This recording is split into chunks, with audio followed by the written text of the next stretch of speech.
Guys, thank you so much for doing this. Hopefully you got a couple of hours of sleep last night. A couple of quick questions. The first is the Trump campaign on their call is saying that Wisconsin is in recount territory because there's a less than 1% margin. I'm curious how worried you are about that possibility and if you agree with that.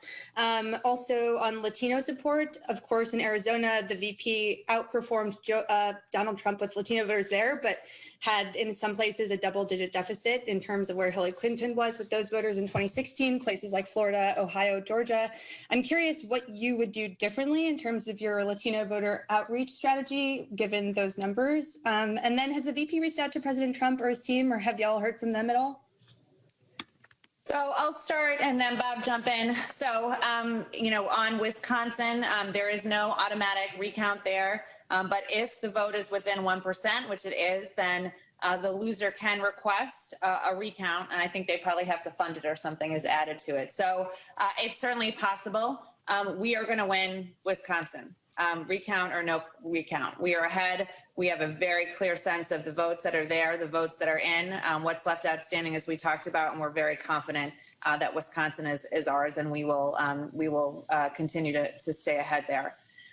When it comes to Latino vote in this country, it is a very diverse population across many of our states. The vice president received support from tens of millions of Latinos last night. And as you mentioned, states like Arizona that have been called, Nevada, where we are ahead, really strong support.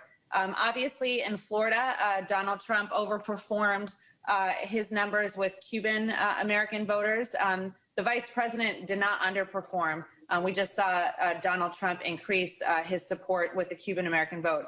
I feel like we had an incredibly strong, robust, really in-depth, customized program across our core states, led by just such an amazing team of leaders on our campaign, building content and engaging with Latino voters in person, online, on TV, on the phone, in every way possible. And I think that our support and the work of our team showed bright with the millions of Latinos that supported us, and in particular helped us take a historic victory in a place like Arizona. Oh, and you had one more question. Oh, it was about, sorry, I didn't actually get any sleep, so I forgot that third one.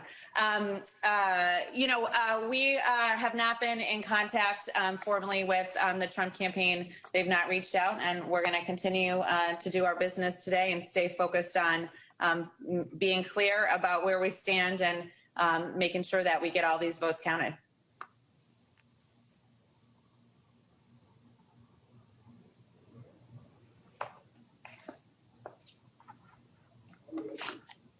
We have Jen Epstein next.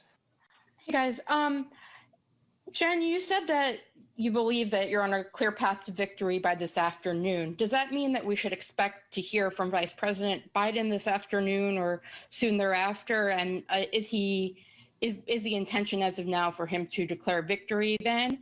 And sort of a corollary to that, there's obviously been a lot of talk about the president falsely claiming victory. Are you concerned that even if you have stronger numbers to back yourselves up, that you might be, diminishing some trust in the process to move quickly to declare victory? So we expect that at some point later today that the vice president will address the American people.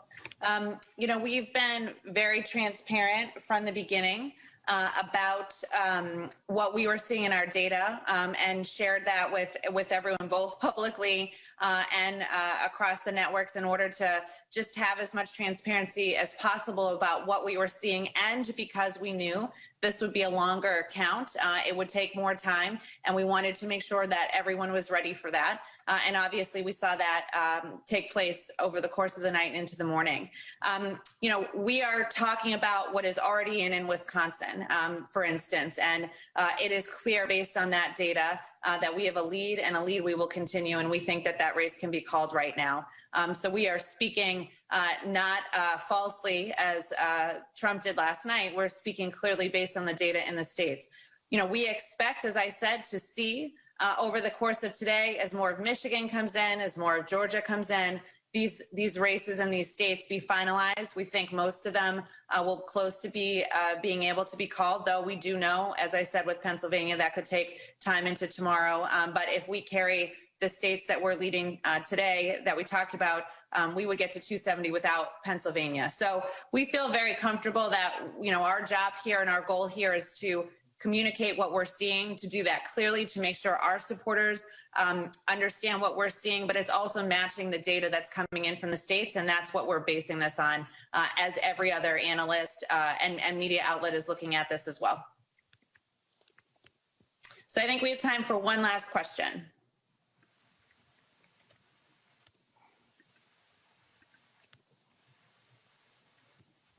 We have Trevor Honeycutt next. Hey, thanks for doing this. So on the legal side, I just wanted to clarify whether it's currently your expectation that there would be a challenge that would end up in the Supreme Court, and also if there are any new legal challenges that you're considering pursuing at this point, or that you think are appropriate to deal with any voter suppression. And then for Jen, just a question on whether you think the lack of in-person canvassing was hurt you in terms of persuasion this time. So I'll go first, and then I'll let Bob close it. We canvassed in person to tens of millions of voters in the last weeks of the election alone, and we canvassed in person. We engaged in person since September, but we did it in a safe way. We made sure that we were not putting our volunteers or any voters at risk. We ensured we had appropriate PPE and training, and that we were incredibly thoughtful about that process. And we also are going to be the next president of the United States. So I feel very good about what we did, and the results bear that out. Thank you. Let me answer your question in two parts.